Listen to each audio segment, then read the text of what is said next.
بسم اللہ الرحمن الرحیم۔ السلام علیکم۔ میں امید کرتی ہوں کہ آپ سب خیریت سے ہوں گے۔ آپ دیکھ رہے ہیں ہمارا یوٹیوب چینل صدف اسلم وائس۔ آج کی اس ویڈیو میں آپ کے ساتھ دجال کا عظیم فتنہ بیان کروں گی۔ دجال لفظ دجل سے بنا ہے، جس کا معنی جھوٹ، فریب، حق و باطل کا آپس میں غلط ملت کرنا ہے۔ چونکہ دجال میں یہ سارے عیب ہوں گے، اس لیے اسے دجال کہتے ہیں، یعنی بہت زیادہ جھوٹ بولنے والا اور بہت زیادہ فریب دینے والا۔ یہ دجال موٹا اور بڑے ڈول والا ہوگا، جوان ہوگا، شکل و صورت سے شریف اور خوبصورت لگے گا۔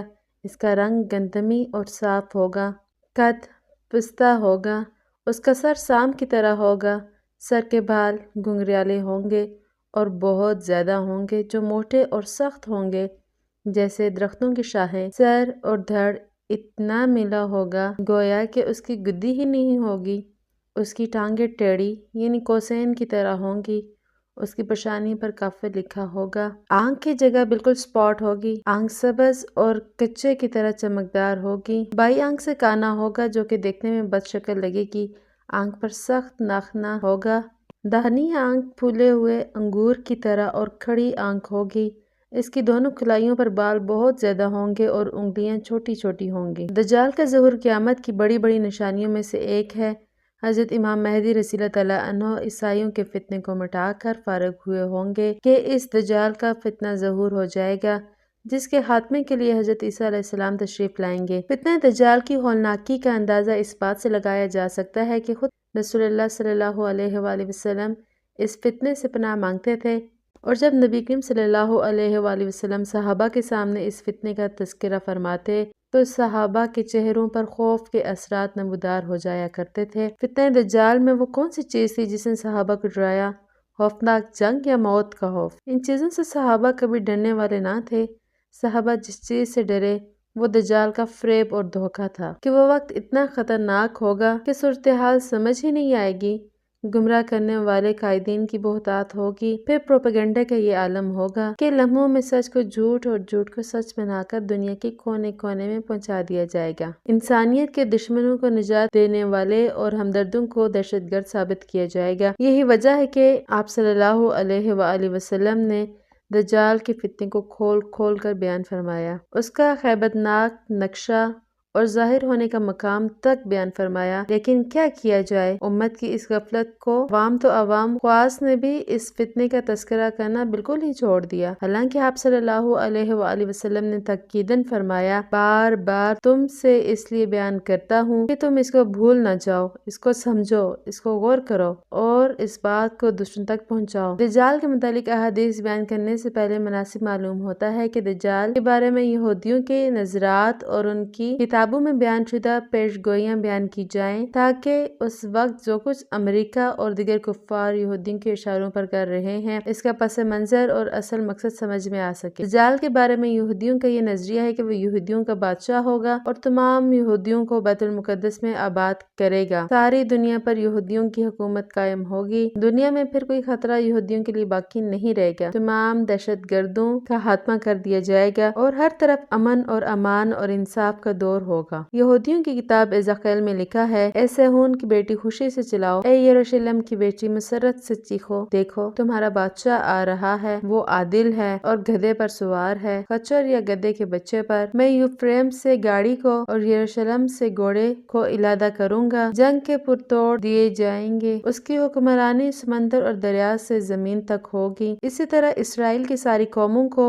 ساری دنیا سے جمع کروں گا، چاہے وہ جہاں کہیں بھی جا بسے ہوں، اور انہیں ان کی اپنی سرزمین میں جمع کروں گا۔ میں انہیں سرزمین میں ایک ہی قوم کی شکل دے دوں گا، اسرائیل کی پہاڑی پر، جہاں ایک بادشاہ حکومت کرے گا۔ سابق امریکی صدر ریگن نے 1983 میں امریکن اسرائیل پبلک افیئرز کمیٹی کے ٹام ڈائن سے بات کرتے ہوئے کہا، آپ کو علم ہے کہ میں آپ کے قدیم پیغمبروں سے رجوع کرتا ہوں، جن کا حوالہ قدیم صحیفے میں موجود ہے، اور آرمیگڈن کے سلسلے میں پیشگوئیاں اور علامتیں بھی موجود ہیں، اور میں یہ سوچ کر حیران ہوتا ہوں کہ کیا ہم وہی نسل ہے جو آئندہ حالات کو دیکھنے کے لیے زندہ ہیں؟ یقینی طور پر اس زمانے کو بیان کر رہی ہوں جس سے ہم گزر رہے ہیں۔ صدر ریگن نے مبشر چرچ کے جم پیکر سے 1981 میں بات چیت کرتے ہوئے کہا، ذرا سوچئے، کم سے کم 20 کروڑ سپاہی بلاد مشرق سے ہوں گے اور کروڑوں مغرب سے۔ سلطنت رومیہ کی تجوید نو کے بعد پھر مسیح ان پر حملہ کریں گے جنہوں نے ان کے شہر یروشلم کو غارت کیا ہے۔ اس کے بعد وہ ان فوجوں پر حملہ کریں گے جو میگڈون یا آرمیگڈون کی وادی میں گٹھی ہوں گی۔ اس میں کوئی شک نہیں کہ یروشلم تک اتنا خون بہے گا کہ 2 گھوڑوں کی باغ کے برابر ہوگا۔ یہ ساری وادی جنگی سامان اور جانوروں اور انسانوں کے زندہ جسموں اور خون سے بھر جائے گی۔ پال فنڈلے کہتے ہیں، انسان دوسرے انسان کے ساتھ ایسے غیر انسانی عمل کا تصور بھی نہیں کر سکتا، لیکن اس دن خدا انسانی فطرت کو یہ اجازت دے دے گا کہ اپنے آپ کو پوری طرح ظاہر کر دے۔ انسان کے سارے شہر London, Paris, Tokyo, New York, Chicago سب صفحہ ہستی سے مٹ جائیں گے۔ تقدیر عالم کے بارے میں مسیح دجال کا اعلان اور ایک عالمگیر پریس کانفرنس سے نشر ہوگا جسے سیٹلائٹ کے ذریعے ٹی وی پر دکھایا جائے گا۔ ایک اور جگہ پر انہوں نے لکھا، مقدس سرزمین پر یہودیوں کی واپسی کو میں اس طرح دیکھتا ہوں کہ یہ مسیح کے دور کی آمد کی نشانی ہے جس میں پوری انسانیت ایک مثالی معاشرے کے فیض سے لطف اندوز ہوگی۔ کسی نجات دہندہ کے لیے عیسائی بھی منتظر ہیں اور یہودی اس معاملے میں سب سے زیادہ بے چین ہیں۔ خیم اسرائیل 1948 اور بیت المقدس پر قبضے 1967 سے پہلے وہ یہ دعا کرتے تھے، اے خدا یہ سال یروشلم میں، جبکہ اب وہ یہ دعا کرتے ہیں، اے خدا ہمارا مسیح جلد آ جائے۔ جو پیش گوئیاں حضرت عیسیٰ ابن مریم کے حوالے سے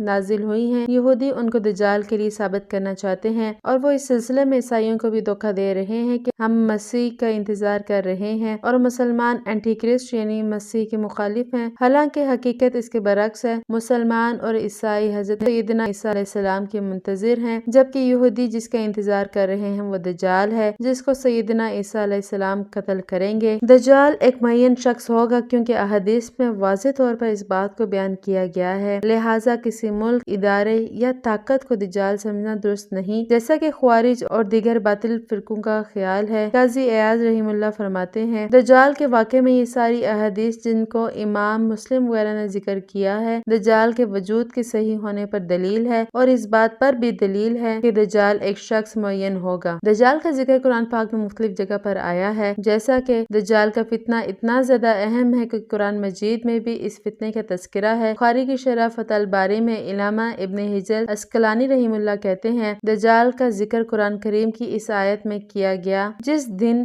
آپ کے رب کی بعض نشانیاں آئیں گی تو کسی کو اس کا ایمان فائدہ نہ دے گا۔ سنن ترمذی میں حضرت ابو ہریرہ رضی اللہ تعالیٰ عنہ سے روایت ہے کہ 3 چیزیں ایسی ہیں کہ جب وہ ظاہر ہو جائیں گی تو ایسے شخص کا ایمان لانا جو پہلے ایمان نہیں لایا تھا اس کو فائدہ نہ دے گا۔ وہ 3 چیزیں یہ ہیں، دجال، دعوت الارض اور سورج کا مغرب سے نکلنا۔ یہ صحیح درجہ کی حدیث ہے، لہٰذا اس آیت میں دجال کا بھی ذکر ہے۔ رسول اللہ صلی اللہ علیہ وآلہ وسلم کی یہ حدیث مذکورہ آیت قرآنیہ کی تفسیر ہے۔ ابو داؤد کی شرح اون المعبود میں ہے، اللہ تعالیٰ کا یہ قول تاکہ ان کو سخت عذاب سے ڈرائے۔ اس آیت میں اللہ تعالیٰ نے لفظ باس کو شدت کے ساتھ اور اپنی جانب سے قرار دیا، لہٰذا اس کے رب ہونے کا دعویٰ کرنے اور اس کے فتنے اور قوت کی وجہ سے یہ کہنا مناسب ہے کہ اس آیت سے مراد دجال ہے۔ حضرت اسماء بنت یزید انصاریہ رضی اللہ تعالیٰ عنہ بیان فرماتی ہیں کہ رسول اللہ صلی اللہ علیہ وآلہ وسلم میرے گھر میں تشریف فرماتے ہیں۔ آپ صلی اللہ علیہ وآلہ وسلم نے دجال کا بیان فرمایا۔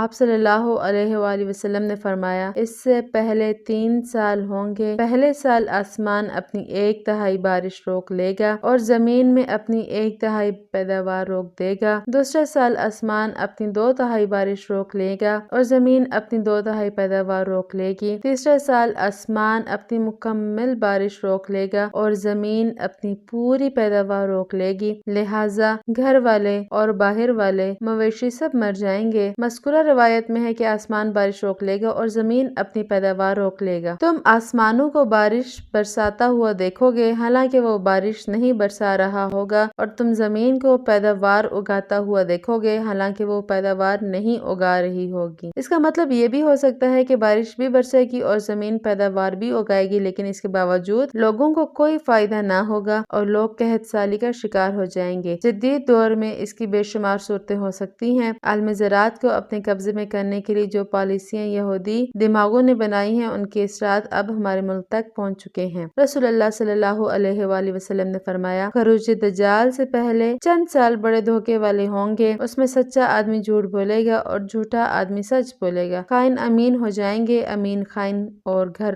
میں رکھے ہوئے جوتے کا تسمہ لوگوں سے بات کرے گا۔ حضرت عبداللہ ابن عمر رضی اللہ تعالیٰ عنہ فرماتے ہیں کہ ہم رسول اللہ صلی اللہ علیہ وآلہ وسلم کی خدمت اقدس میں بیٹھے ہوئے تھے کہ رسول اللہ صلی اللہ علیہ وآلہ وسلم نے فتنوں کے بارے میں فرمایا، حتیٰ کہ ٹاٹ کا فتنے کا ذکر فرمایا۔ کسی کہنے والے نے عرض کیا، فتنہ اجلاس کیا ہے؟ آپ نے فرمایا، وہ بھگدڑ اور جنگ ہے جس کے بعد صراع ہوگا، جس کا فساد میرے اہل بیت میں سے ایک شخص کے قدموں کے نیچے ہوگا۔ وہ سمجھے کہ وہ مجھ سے ہے، حالانکہ وہ مجھ سے نہیں، میرے دوست تو صرف متقی ہیں۔